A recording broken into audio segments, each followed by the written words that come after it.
भारत को अक़वाम मुत्तहिदा की सलामती काउंसिल का गैर मुस्तकिल रुकन मुंतखब कर लिया गया है। अक़वाम मुत्तहिदा की जनरल असम्बली में होने वाली खुफिया वोटिंग में भारत को 192 रुकन ममालिक में से 184 ममालिक के वोट मिले, जबकि 2/3 अक्सरियत हासिल करने के लिए उसे 128 वोट की ज़रूरत थी। भारत के साथ आयरलैंड, मैक्सिको और नॉर्वे भी खुफिया वोटिंग के ज़रिए सलामती काउंसिल के गैर मुंतखब रुकन बन गए हैं, जबकि अफ्रीकी ममालिक की जानिब से कीनिया और जिबूती में से कोई मतलूबा वोट हासिल नहीं कर सका, जिसकी वजह से इस नशिस्त के लिए वोटिंग दोबारा होगी। अक़वाम मुत्तहिदा की 15 रुकनी सलामती काउंसिल के 5 मुस्तकिल और 10 गैर मुस्तकिल अराकीन हैं, और इन 10 गैर मुस्तकिल अराकीन की मुद्दत 2 साल होती है। इन 10 नशिस्तों में से 5 अफ्रीका और एशिया के लिए मुख्तस हैं, 1 नशिस्त मशरकी यूरोप के लिए, 2 लातीनी अमरीका के लिए और कैरेबियन स्टेट्स के लिए हैं, और 2 मगरबी ममालिक और दीगर के लिए हैं। भारत 55 रुकनी एशिया पैसिफिक ग्रुप की जानिब से वाहिद उम्मीदवार था, और इस ग्रुप में पाकिस्तान भी शामिल है, मगर भारत के मुकाबले में किसी मुल्क ने अपना उम्मीदवार खड़ा नहीं किया था, जिसके बाद गुज़िश्ता साल जून में एशिया पैसिफिक ग्रुप ने 2021 और 22 के लिए भारत के नाम की तौसीक की। भारत इससे पहले भी 7 बार सलामती काउंसिल का गैर मुस्तकिल रुकन मुंतखब हो चुका है, और पाकिस्तान भी 7 बार सलामती काउंसिल का गैर मुस्तकिल रुकन रहा है। भारत आखिरी बार 2011-12 में मुंतखब हुआ, और फिर अगले साल 2012-13 में पाकिस्तान को रुकनियत मिली। दिलचस्प बात यह है कि एशिया पैसिफिक ग्रुप से सलामती काउंसिल की गैर मुस्तकिल नशिस्त के लिए एक ही उम्मीदवार सामने आता रहा है। पाकिस्तान और भारत रिवायती हरीफ होने और कशीदगी के बावजूद सिर्फ एक बार 1975 में सलामती काउंसिल की गैर मुस्तकिल नशिस्त के मुकाबले के लिए आमने सामने आए थे और भारत को शिकस्त हुई थी, मगर इस बार भारत का सलामती काउंसिल का गैर मुस्तकिल रुकन मुंतखब होना कई हवाले से अहम है, क्योंकि गुज़िश्ता साल जून में जब एशिया पैसिफिक ग्रुप की जानिब से भारत की नाम की तौसीक की गई, तो उससे पहले ही भारतीय वज़ीर आज़म नरेंद्र मोदी के अज़ाइम वाज़े होना शुरू हो गए थे। गुज़िश्ता साल जिस वक्त ये फैसला हुआ, तहरीक इंसाफ की हुकूमत थी, और अब भारत सलामती काउंसिल का गैर मुस्तकिल नशिस्त रुकन बन गया है, तो इस पर तहरीक इंसाफ की वज़ीर श्री मज़ारी की जानिब से सवाल उठा दिए गए। श्री मज़ारी ने ट्वीट की है कि भारत 2 साल के लिए अक़वाम मुत्तहिदा की सिक्योरिटी काउंसिल का गैर मुस्तकिल रुकन मुंतखब हो गया है। 193 में से 184 वोट हासिल किए। पाकिस्तान के लिए सवाल है कि हमने ये क्यों यकीनी बनाया कि खित्ते से कोई और ना लड़े। अफ्रीकी ममालिक की नशिस्त पर भी मुकाबला था, कीनिया और जिबूती मतलूबा वोट हासिल नहीं कर सके, और ये नशिस्त अभी खाली है। ऐसा नहीं है कि आसमान नहीं गिरेगा।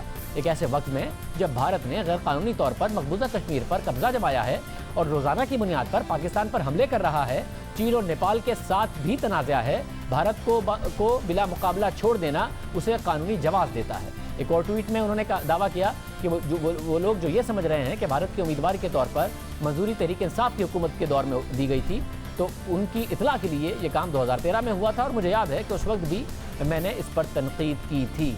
अब ये क्या मामला है, हम बात करेंगे। हमारे साथ मौजूद हैं शाह महमूद कुरैशी साहब, वज़ीर ख़ारजा।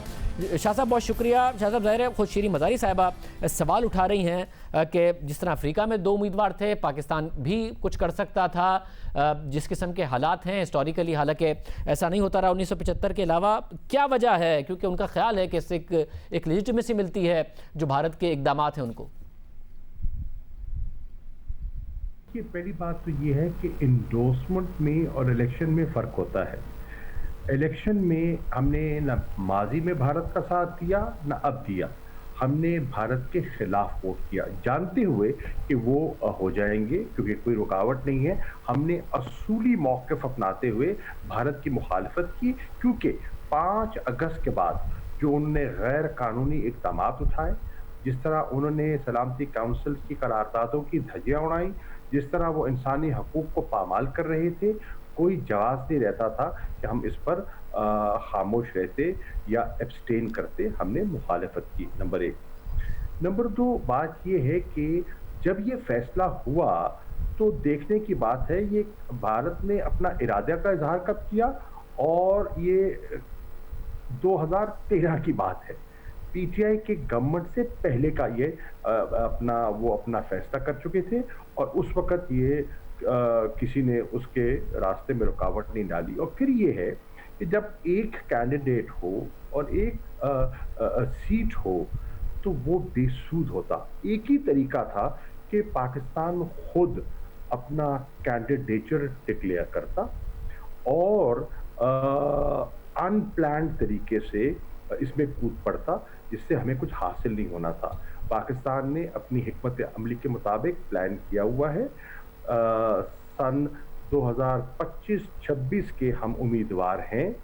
2024 में उसका इलेक्शन होना है और इंशाल्लाह जैसे वो आए हैं 8वीं मर्तबा, इंशाल्लाह 8वीं मर्तबा हम भी 2024 में उम्मीदवार होंगे। शाह साहब, हिस्ट्री यही है जो आप बता रहे हैं। जब वो बने उन्होंने फ़ौरन अप्लाई किया आगे के लिए। पाकिस्तान जब 2013-14 में था, पाकिस्तान ने भी अप्लाई किया, मगर खुद हुकूमती वज़ीर ये अप्लाई कर रहे हैं कि भाई सूरत हाल अलग थी, नेपाल के साथ ताल्लुकात, चाइना के साथ ताल्लुकात ये बाद में ख़राब हुए, साथ ही कश्मीर के हवाले से जो मामलात थे। तो क्या पाकिस्तान को कैंपेन करना चाहिए था भारत के अगेंस्ट, बजाय इसके कि बिला मुकाबला इस दफ़ा छोड़ा जाता, इस दफ़ा जो सिचुएशन है? देखिए, there are certain diplomatic norms और आप देखते हैं कि पाकिस्तान के इंटरेस्ट पे क्या है। हमने कोई इमोशनल फैसले नहीं करने होते, हमने पाकिस्तान के मफादात का दिफा करना है और हमने जो पॉइंट स्कोर करना था और अपना इजहार करना था और हमने मुखालफत करनी थी। असूली मौक़िफ़ पे हमने मुखालफत भी की और मुस्तक़बिल के लिए अपने चांसेस और इम्कानात को नुकसान भी नहीं पहुंचाना था और नहीं पहुंचाया। और शायद इस वक्त जो सूरत हाल है, ज़ाहिर है भारत की हरदर्मियाँ कश्मीर में नज़र आती हैं, दूसरे जो पड़ोसी ममालिक हैं उनके साथ इख्तलाफात नज़र आते हैं। चीन क्योंकि ज़्यादा बड़ी ताकत है तो वहाँ हिम्मत कम दिखाई जाती है उनकी तरफ से। तो अगर ये एक नॉन परमानेंट मेंबर बनता है, स्टेटस मिलता है इनको, तो उसके साथ कितना उनको फ़ायदा होगा और पाकिस्तान इसको कैसे काउंटर करेगा? हालांकि मगरबी मीडिया हर जगह बहुत खिलाफ उनके लिखा गया, मगर ये डिप्लोमेटिकली पाकिस्तान कैसे काउंटर करेगा? देखिए, वो भारत अपने चालें चलता रहता है, वो चलेगा, यकीनन चलेगा। हम अपना दिफा का हक रखते हैं और करेंगे। वहाँ जहाँ उसकी मौजूदगी है तो सिक्योरिटी काउंसिल में हमारे भी दोस्त हैं, हमारे भी खैर खा हैं और भारत की कोई ऐसी चाल होगी तो हमारे वहाँ खैर खा मौजूद हैं जो उसको ब्लॉक कर सकते हैं। बहुत शुक्रिया। वज़ीर ख़ारजा पाकिस्तान शाह महमूद कुरैशी साहब हमारे साथ मौजूद थे।